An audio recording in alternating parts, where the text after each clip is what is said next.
everyone, this is Tammy Scott, Nursing Home Administrator with BLAHC. This is episode 7. We will discuss something that was very, very dear to my heart that I would like to discuss. President Joe Biden had a speech that he gave on Tuesday where he spoke to the State of the Union. If you don't know the State of the Union, of course, there's everyone in the Congress, military leaders that he have, and also individuals that's in the Supreme Court justice. So what got to me when I watched it is he was talking about that they are going to do more things on cracking down things that's going on in nursing homes. I understand as a nursing home administrator, everything is not perfect. Totally get it, totally understand. Do we have some work to do? Yes, we do. But there's a couple of things that he discussed during that time that he said that he wants to crack down on. So I want to talk about those things. The first thing he said he want to crack down on is prescribing unneeded medications, basically. Number 2 is fraud. Basically Medicare, Medicaid fraud. He want to crack down on those. The in danger of patient safety. And also he want to put more pressure on the providers. These things I understand. But as a nursing home administrator, I feel like someone needs to talk to us about what's going on. Because as a nursing home administrator, our license is on the wall. So let's go over some of these things that he spoke about. As doing my research, I understand they recovered $2.2 billion in the False Claims Act. That I do understand. So I'm not stating that some nursing homes, all nursing homes are good. I know some are troubling. But what are we doing to better these facilities? I understand they say they want to crack down on the nursing homes. They want to get with CMS to crack down on nursing homes. But the reality of it is nursing home is the second most regulated industry in the world. We already have a lot of rules and regulations, policies and procedures that already govern every department. We have everything going on in the nursing home. So when he said he want to crack down on the nursing homes, I'm listening to him say, okay, what do you want to crack down on? So prescribing unneeded medications. Okay, let's talk about that. Prescribing unneeded medications. When residents come into the nursing homes, of course, the doctor, MD at the hospital will prescribe them medications. Plus, if you're talking about Medicare or Medicaid, it doesn't matter. They get their Medicaid, they get their list from the doctors. When they at a hospital, the hospital bills them a certain way. But once they leave and come to the nursing home and it's talking about certain medications, even it depends on the insurance that they have. With that type of insurance that they have, it's up to their insurance if they want to pay for certain medications or don't pay for certain medications. And sometimes MDs have to basically go and look at the medications and get with the administrator and the DON to see if this medication that this person is on is absolutely needed. Yes, there have been times where we had to do a psychotic medication reduction. Even reduction, I always look at all the medications that my residents on. That is something that's very, very important. You know as a person, you also know as a human being, does it make sense for a certain person to be on so many medications? You can ask yourself, do I want to be on those many medications? So if you get a resident that have a lot of medications, that means let's look at this person medication list. Let's do some reduction. Every nursing home should have some type of medication reduction program. If you don't, please get it, because this is something that's what he's talking about. So the issue is, like I said, the MD or the nurse practitioner will basically prescribe certain medications. And when they prescribe certain medications and the resident come into the nursing homes, when they come to the nursing homes, then the insurance, based on the nursing home, they would tell us, no, we will not pay for this medication, even though they pay for the medication in the hospital. They will not pay for the same brand. So sometimes the MD or the nurse practitioner will have to basically prescribe them off brand of that medication. So when they prescribe an off brand of their medication, something they can afford, then sometimes residents say, what is this medication? Or I'm not used to this type of medication. It's due to the fact it's an off brand to where they usually normally get. Because when they come into the nursing homes, that insurance will not pay for it. Now you have to go to the actually insurance company and ask the insurance company, why are you guys paying for this medication when they in the hospital, but when they come into the nursing home, you guys are not paying for the same medication in the nursing home? This is coming from the insurance provider. So yes, he said that he want to put pressure on the providers, but what providers are you speaking of? Are you talking about the providers as in the actual clinical providers, as the MD or the nurse practitioner? Are you talking about the provider as the administrator, the DON, or nursing home? Or are you talking about the provider when it comes to the insurance? See, that right there is becoming an issue on that matter. Because you're still talking about Medicaid, you're still talking about Medicare, but even if you have certain things that's with Medicaid, sometimes you have Blue Cross Blue Shield, United Healthcare, Cigna, all these other type of insurance. So what providers are you speaking of? So we need clarification on what providers are you speaking of.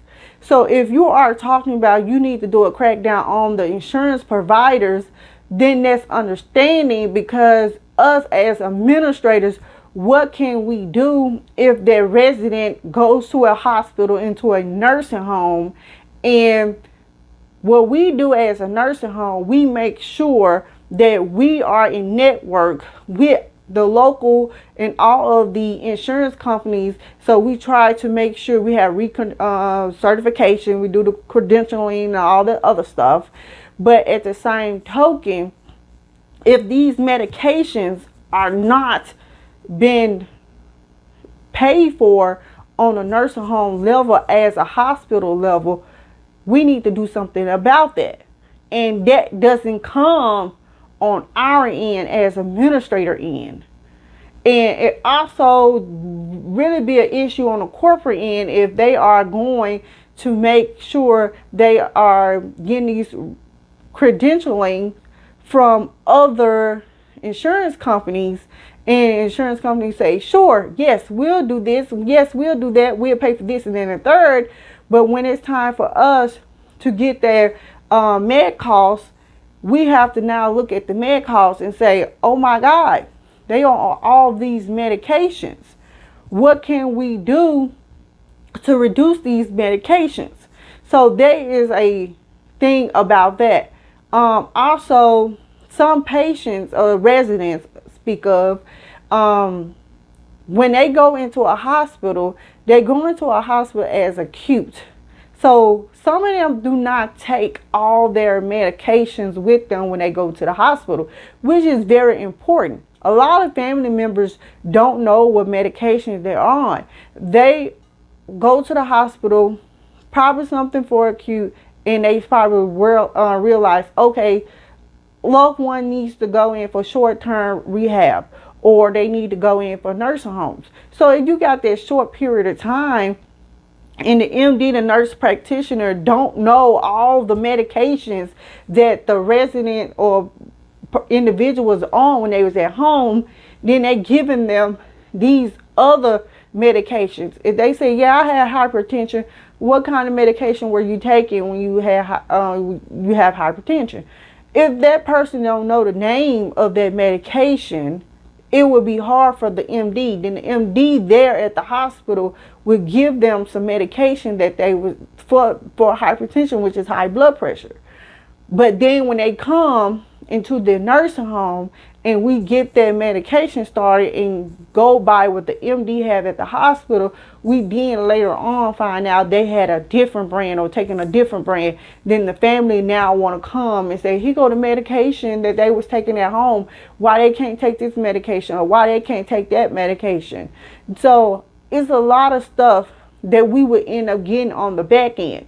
So we always going through resident medications, and people don't understand what administrators and DONs and the MDs and the nurse practitioners have to go through when it comes to these medications. So it's very, very hard and difficult. Then on top of that, if these residents have some type of mental illness or mental disorder, what we try to do is get a psychiatrist to come in. So when the psychiatrists come in, and they have some type of behaviors or something like that, they will also too prescribe medications for that as well. So you now have these medications, psychotropic medications that they taking. So we then have to get with the psychiatrist and ask the psychiatrist, okay, can you look at the medications that they currently on, that the MD and the nurse practitioner is currently giving them, and see that the medication that you are getting, would it have any type of side effects? Would it have any adverse effects? Anything that we need to know. And that is important for individuals to know this. That's the reason why I said when you go in as a nursing home administrator, it's important for the administrator to sit on during these UR meetings, these nursing meetings that they have every week, so you can go over the psychotropic medication, the antibiotic medications, all these different types of medications that they are taking, so you can do a reduction. It's important that you do a reduction, because plus this is part of your quality ratings. You don't want certain type of medications, too much medications, because it's just too much. Sometimes there been times where as administrator I have caught certain like residents will have two medications that does the same thing, but it's different brand. So it's my job to then go to the MD and say, look, this medication means the same thing. This medication, is there any way, which medication do you prefer them to have, but they do not need both of them. So sometimes when you have an MD and they go and they working at the hospital and all the other stuff, and they currently the MD at a nursing home, it can be very, very stressful for them to keep up with all these medications that these residents have at the nursing home and still be an MD at the hospital. So sometimes it can be a little stressful, but that's where it comes in as administrator, that is very, very important for you to start this medication reduction program. So that's the reason why as administrator it's important that you have someone that's mentor you, because if you are a new administrator, of course, it's certain other things that you will focus on than a medication reduction program. So medication reduction program in nursing homes is a must, and you please do that. Please do that, because that's something that he stated that he wanted to crack down on, and I totally understand that. Plus, if it's unneeded medications, if they don't need it, they don't need it. I can't argue with him on the fact that of unneeded medications. So if they don't need it, that's why it's important for the nursing home to have a medication reduction program. That is very, very important. So that's how you handle that situation. So the second situation he said he want to crack down is Medicaid and Medicare fraud claims. So they recovered $2.2 billion in False Claims Act. due to fraud. Okay, so let's talk about that. Okay, so when it comes to Medicare and Medicaid, do I agree with the frauds? No. Let me just go ahead and put that out there. No, I do not agree with any type of fraud of any type of matter. Billing, anything, no, I do not. I need people out there to understand when it comes to billing when the nursing homes, sometimes you have a net 30, net 60, or net 90 days. So Medicare would pay, of course, every 30 days. But sometimes you have bills. They have bills. That's how nursing homes have bills. And plus when you have residents that's there.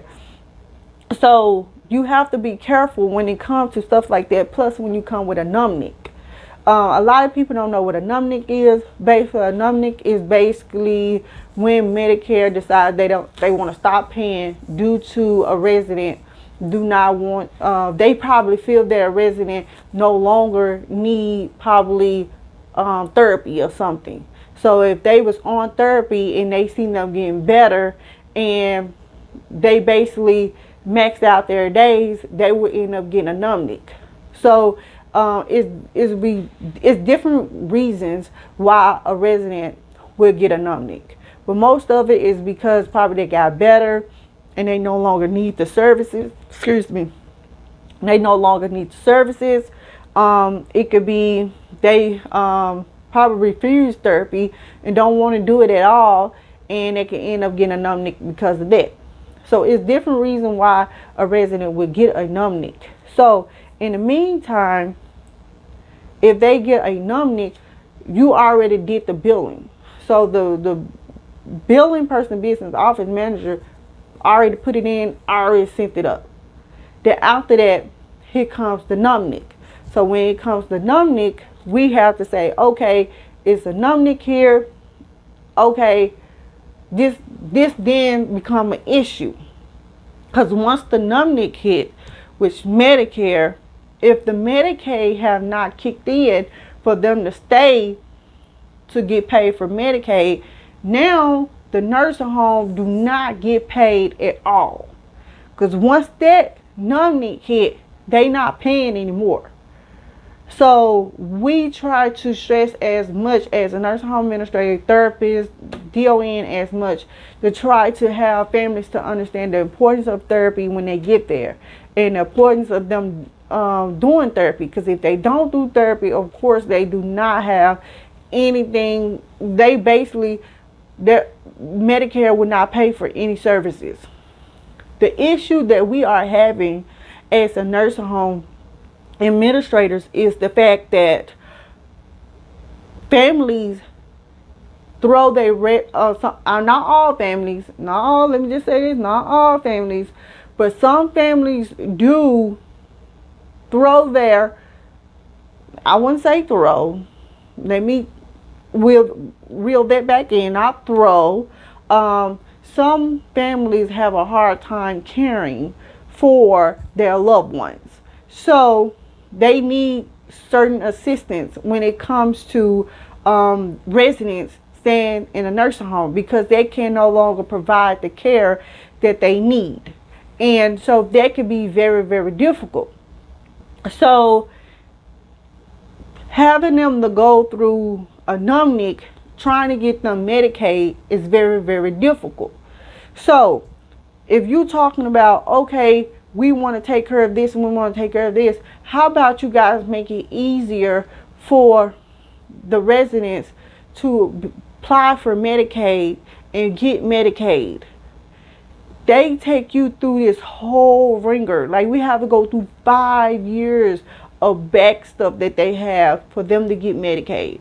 Like we have to know if they have a house, how much money, SSI, disability. We have to go through the whole 9 yards, what kind of money they're getting, alimony, because Medicaid is considered low income.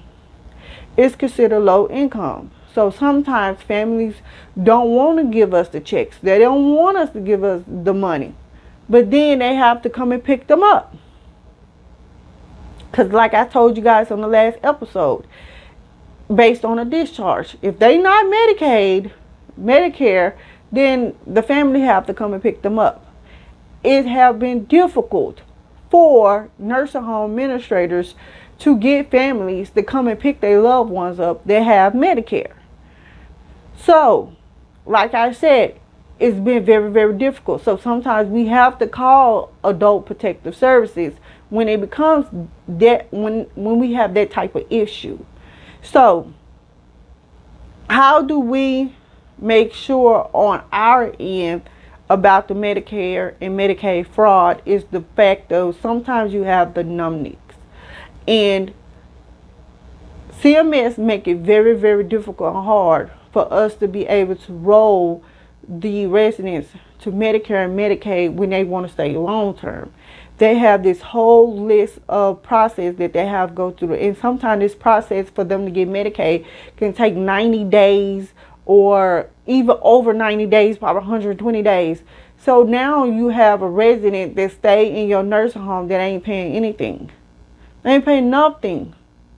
So it's really, I want to speak about this because as an African American in a African American area, you talking about Medicaid, which is low income. A lot of blacks are low income based on inner cities. So when you're talking about Medicaid, some of them probably already on Medicaid, but some of them probably not on Medicaid for them to be able to go into a nursing home. So it's very, very difficult for them to go through that process. In the meantime, look how much money, that the nursing homes have basically lost. So it's not like they say, oh, okay, we're going to try to put this person on Medicaid. And so we're going to do the whole process, but they can stay at home.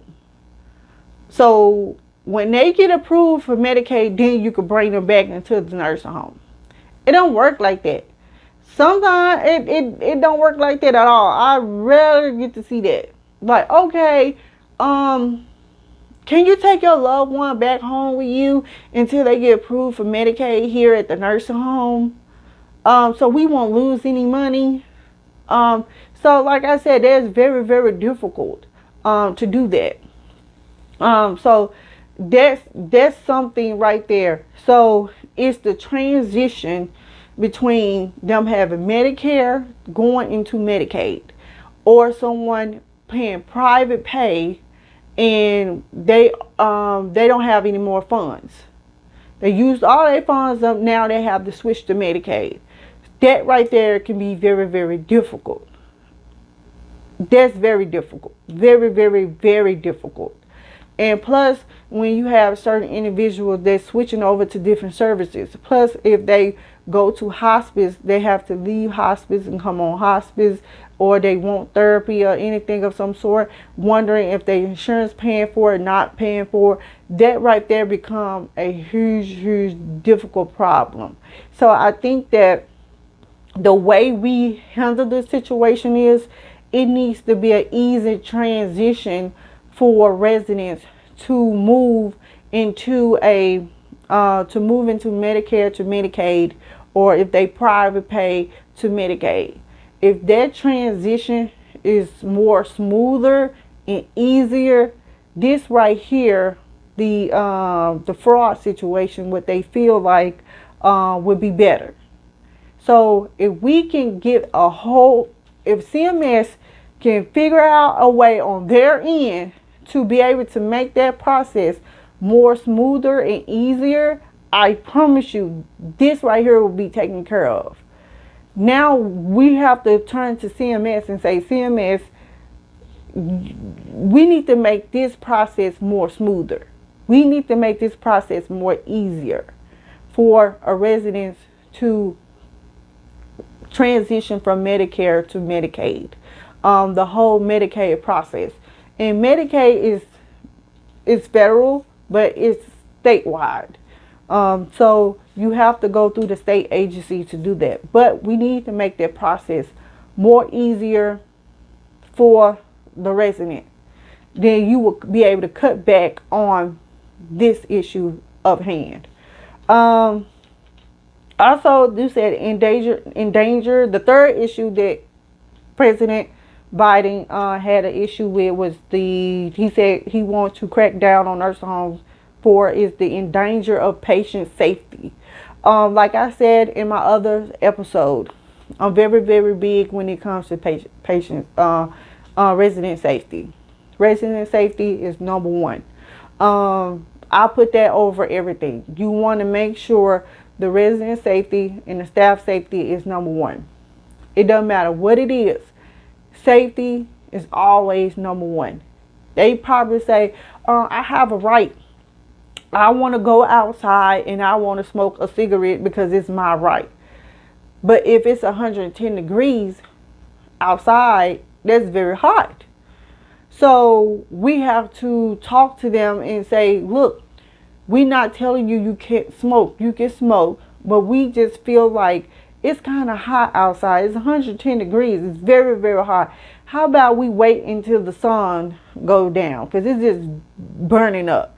That's where you talk about patient safety. And also, some individuals who probably have oxygen, they probably say they want to go outside and smoke and want to go smoke with that oxygen tank. No, they cannot smoke with an oxygen tank. They're going to blow everything up. No, you cannot do that. Like, that's patient safety. So that's something that we have to talk with them about and say, look, I understand that you want to smoke, but right now you are on your oxygen tank. So what we would do is you'll be on your oxygen. The nurse will come and check your oxygen. If they feel that your oxygen levels are at a level that is great for you to go outside without your oxygen tank so you can smoke a cigarette, then we can do that.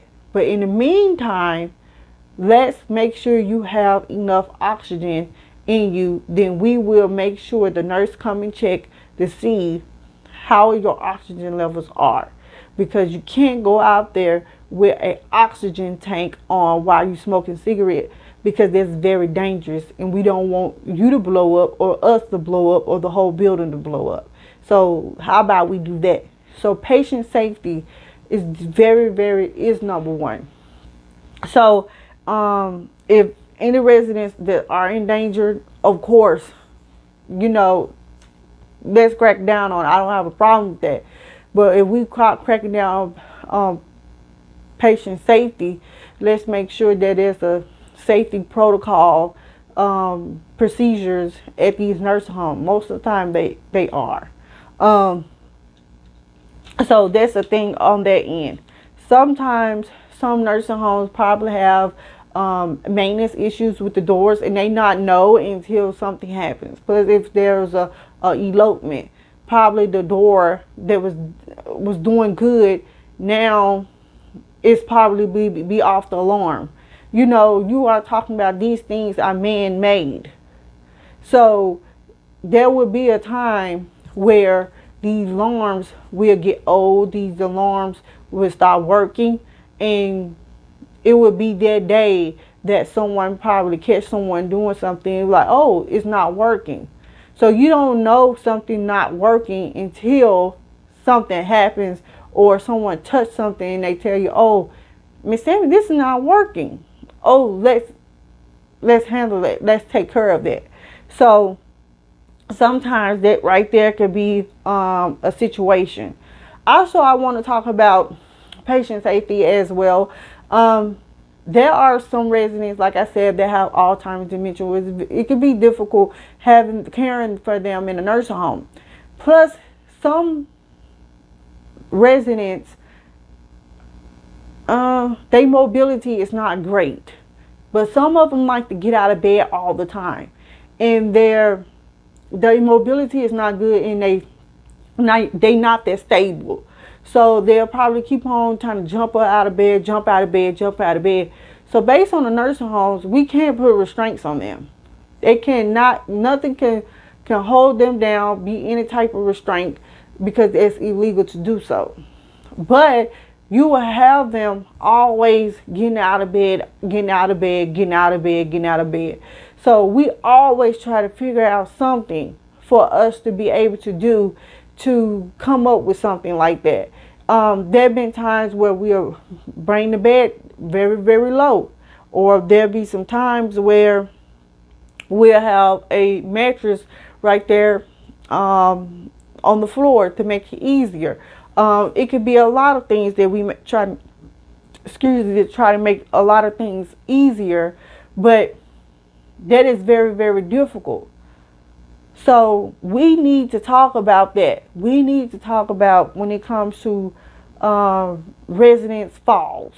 Resident falls is huge in a lot of nursing homes. And that's the main thing, is a lot of residents who have Alzheimer's dementia think they can get up and walk, and they can't walk. And you can't use a restraint. But you can use a restraint at the hospital. You can't use a restraint at the nursing home, but you can use a restraint at the hospital. And sometimes that right there is a patient safety, because they could fall, they could hurt their hip, they could break something. And a lot of families don't want to hear that. And so that can be a issue. And you can't use medication as a restraint. So that's something that we definitely need to talk about. So when you come talking about falls, we need to come up with CMS and also the nurse home administrators and everyone in the nursing home field. When it comes to falls, what things can we use if a resident continues to get out of the bed, jump out of off the couch, jump out of the wheelchair? Because that is patient safety, but we cannot use a restraint.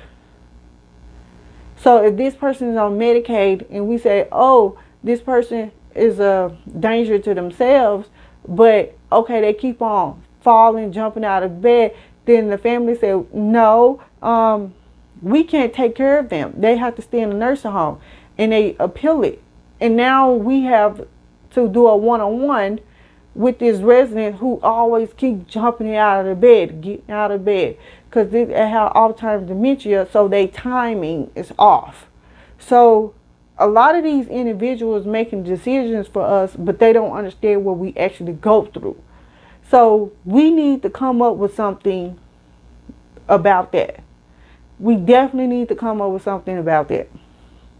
So like they said, he want to put pressure on the providers.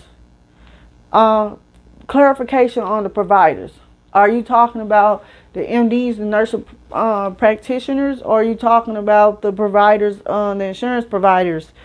Or are you talking about the nursing home administrator providers? We need clarification on you putting pressure on the providers. Like I said, I just went over a couple of things, and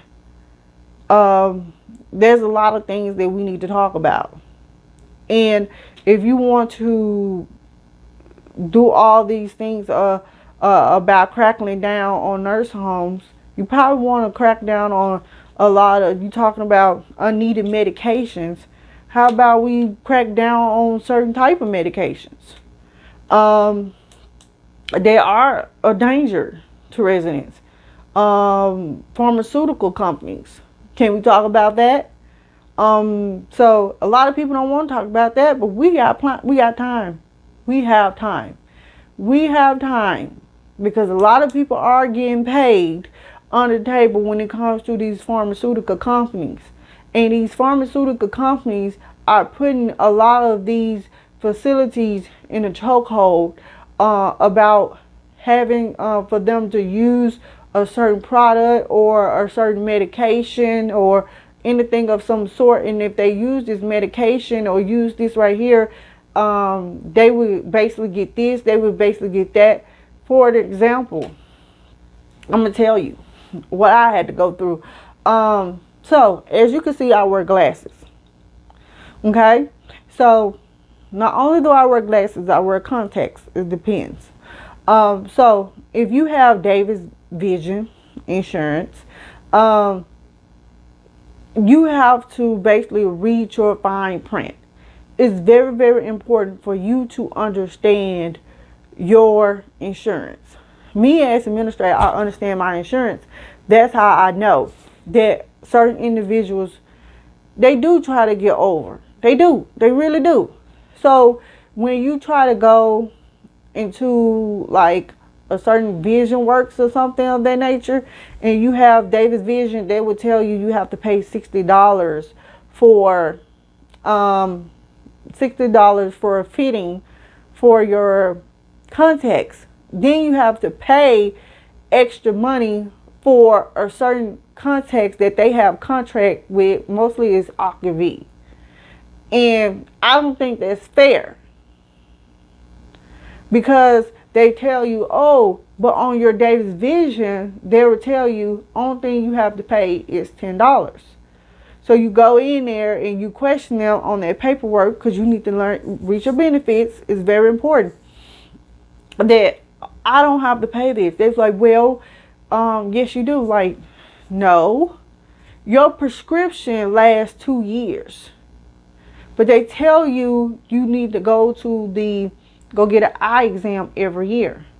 So you have a prescription every 2 years, you should be able to get your glasses first year, second year, come back, $10, be able to get your contacts, no cost. And with your contacts, as long as they're a David Vision brand, then you don't have to pay anything, and they still give you your cost.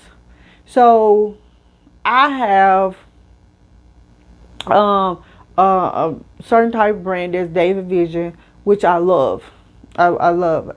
Matter of fact, I got them over there right now. So because I asked them, I said, do you guys have David Vision brand? Those are the contacts I want. Because they would tell you automatically, we have Octavie. We only have Octavie this, Octavie that, Octavie this. Like, no, I want what's the David Vision brands do you guys have? Then I already know David Vision brands because I'm already using them. So I tell them, look, I'm looking for this type of brand. This is the brands I want, and I want to have a monthly. So I could be able to have them, you know, not dailies. I like the monthlies. And they was like, okay. So when I talk to them and I go to a different eye doctor, they would say, oh, you don't have to pay anything. You just pay your regular $10 for your eye exam, and we'll give you your monthlies. Don't pay anything. Okay. But then you go to Vision Works, they say, yeah, you got to pay $60 for eye exam fitting. Then they will give you Octavie. Then they will tell you have to pay for Octavie. And that's not fair. And you say, no, I want the David Vision brands. We don't have those brands. What do you mean you don't have those brands? We don't have those brands. So that's where it becomes an issue. Is some of these providers with certain companies, they get extra money if they use certain companies. And it's putting us in a position where we say, no, we don't want to go with that company. I can go with a David Vision brand for my contacts, and I don't have to pay anything. And they will look at you as you being difficult. No, I'm not being difficult. I just know my benefits and I know my services. I shouldn't have to pay you $60 in extra money when I'm already paying vision insurance. That's not fair. So it's very, very important that you know your benefits. So, like I said, I understand when you're talking about cracking down on certain providers, because things like this do happen. So I'm not going to say it don't happen. It do happen. It's very, very important that you know your insurance. And plus, when I went to the eye exam, to the eye doctor, to get my eye exam, when I have to pay anything, a woman even told me, she was like, you know your benefits. I said, yes. She said, that's very rare. Most people, they don't know their benefits. They don't even read it. They always tell us what do I have? What do I have? She said, it's a good thing you know it. And I always have it printed out, and I look at it because I know my benefits. I was like, well, it's right here. So certain individuals do get over. They do. So we just need clarification when they're talking about providers. So I definitely understand where he comes from when talking about that. But I just feel that we need to come together collectively to have these conversations. So when he does these speeches as a nursing home administrator, I feel like he's not targeting us, that he's want to assist. I would like for him to say, I want to work with some nursing home administrators, or I have been talking to some nursing home administrators, so we could be able to be assisting with the nursing homes. And I think that us assisting with the nursing homes, we need to do better when it comes to prescribing unneeded medications. We need to do a lot of things when it comes to Medicaid and Medicaid fraud. How can we fix that? Endanger patient safety. We can do better when it comes to patient safety. Also, understanding when it comes to certain providers. I think that his wording of certain situations is terrible. It's terrible. So I feel like as a nursing home administrator, he needs to be able to learn how to communicate when it comes to nursing home administrators and nursing homes. Cracking down on nursing homes and all this other stuff, like the lingo is terrible. I don't like it. I feel like he could be able to express himself, but he needs to do it in a better way. It's always a better way. He can say, I am working with nursing home administrators, or I'm working with the association, so we could be get a better understanding of nursing homes, what they're going through. These are some certain situations that's going on in nursing homes that we would like to assist the nursing home administrators or the nursing homes operators to make sure that everything is running smoothly. And we would like to address these issues of sort. So I think that would be a great way for him to do it, instead of him saying, oh, we cracking down on nursing homes, as if we are doing it intentionally. If you have certain programs or certain services that's making it difficult for it to be a hard transition, why you have to say crackling down? Why we can't say let's assist? So I think certain wording that he's saying, it could be better. It definitely can be better. So I hope one of them listen to this, and I hope others share this, because this is very, very important, and he needs to hear it from the nursing home administrators like myself. And I hope someone tags him so he'll be able to see this, because I don't want there to be a crackling down on nursing homes. Like, can you guys be assisting to us? Can we sit down at the table? Can we talk? Can we have a conversation? Some people say, no, we don't want to talk about that. No, we don't want to talk about that. It's the way you do it. So, like I said, these are some certain things that he was talking about on Tuesday that I feel like when I was watching it, and I watched it again, and I made my little notes and everything, I just felt like it was something that I needed to address. So I hope you guys enjoyed this episode. Like I said, this is episode 7. Thank you guys for watching. Please go and follow BLAHC on all platforms, on IG, Twitter, YouTube. You can also follow me on LinkedIn as Tammy Scott, LNHAMHSA. Please, if you have, please comment, share, like, whatever. If you want to inbox me and ask me certain questions or comment, it doesn't matter. Certain things you want me to talk about, please comment at the bottom. It don't matter. Like I said, the podcasting is new for me. We are getting better at it. I am definitely getting better at it. So thank you guys for watching and tuning in, and I will see you guys next week. Thank you. Bye.